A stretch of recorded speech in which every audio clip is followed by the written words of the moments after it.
साथियों, एनडीए ने हमेशा करप्शन फ्री, रिफॉर्म ओरिएंटेड, स्थिर सरकार देश को दी है। जब जब हमें अवसर मिला, हम लोगों ने काम किया है।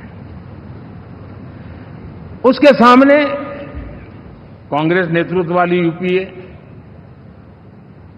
अब उन्होंने पुरानी अपनी छवि सुधारने के लिए नाम बदल दिया, लेकिन पहचान घोटालों की है। आए दिन घोटाले, यही पहचान रही है। और नाम बदलने के बावजूद भी देश उनके घोटालों को नहीं भुला है, उनको नकारा है।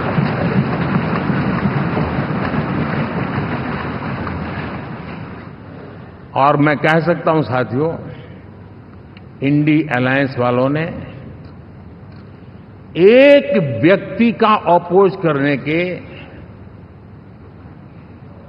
वन पॉइंट एजेंडा के कारण देश की जनता ने उनको ही ऑपोजिशन में बिठा दिया है।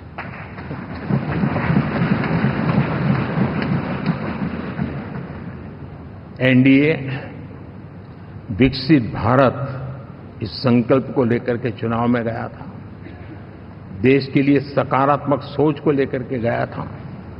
देश की युवा शक्ति के सामर्थ्य को समझ करके नए अवसरों को लेकर के देश को आगे बढ़ने की बात लेकर के गया था।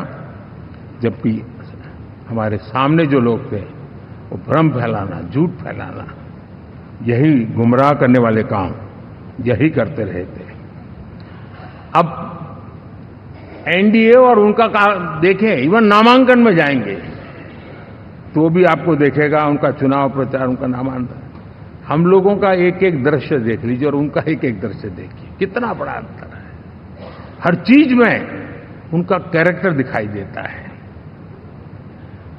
और क्या रहा, फोटो ऑप के लिए तो उन्होंने अलायंस घोषित कर दिया, लेकिन कितने ही राज्यों में वो आपस में लड़ते रहे हैं, चुनावी जंग में एक दूसरे की पीठ में छुरा भोंकते रहे हैं। कभी उन्होंने कहा कि ये तो हमारा वैचारिक अलायंस है, वो विचार लेवल पर ठीक है, बाकी नीचे तो हमारा अपना हम तैयार करेंगे। और अब फिर उन्होंने कहा कि भाई हम तो सीट के आधार पर अलायंस करेंगे, टोटल न भी करें। ये भी खेल खेला। और अभी अभी तो चुनाव पूरा शुरू कर दिया कि ये तो हमारा अलायंस लोकसभा के चुनाव के लिए ही था, बाद में नहीं है, ये भी शुरू कर दिया। यानी मैंने बहुत पहले कहा था कि आप देख लेना 4 जून के बाद बिखराव शुरू हो जाएगा, और वो शुरू हो चुका है। इसका मतलब ये हुआ कि वो सिर्फ और सिर्फ सत्ता सुख के लिए एक दूसरे का साथ देने की कोशिश करते थे, लेकिन उनमें उनका अगर स्वार्थ निश्चित होता तो साथ देना, वरना नहीं देना, ये कैरेक्टर था। साथियों, ये लोग कितने ही बड़े झूठे बोलते रहे हैं। और आप देखिए, चुनाव के समय उन्होंने देश के सामान्य नागरिक को गुमराह करने के लिए जो पर्चियां बांटी कि ये देंगे और वो देंगे और टिकना देंगे, फलाना देंगे। 2 दिन से मैं देख रहा हूं कि कांग्रेस के दफ्तरों पर लोग कतार लगा के खड़े हैं कि पर्ची है, 1 लाख रुपया कहां है, लाओ भाई, मांग रहे हैं लोग। यानी आपने जनता जनार्दन की आंखों में कैसा उनको भ्रमित किया, कैसी आंख में धूल झोंक दी कि वो बेचारा सामान्य नागरिक मान के चलता था, हाँ भाई 4 जून के बाद रुपया मिल जाएगा, इसलिए वो जाके खड़ा रह गया। और अब उसको धक्का मारा जा रहा है, डंडे मारे जा रहे हैं, वहां से निकाला जा रहा है।